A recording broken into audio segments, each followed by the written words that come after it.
ఆవకాయ ఆంజనేయ కథ మొదలెట్టినాడు చూడారయ్యా శక్తినంతా చూడగట్టి చెట్టు దులిపినాడు అంజయ్య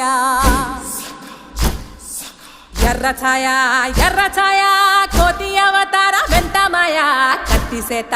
పట్టకుండా కాయ కోసినాడు కపిలయ్య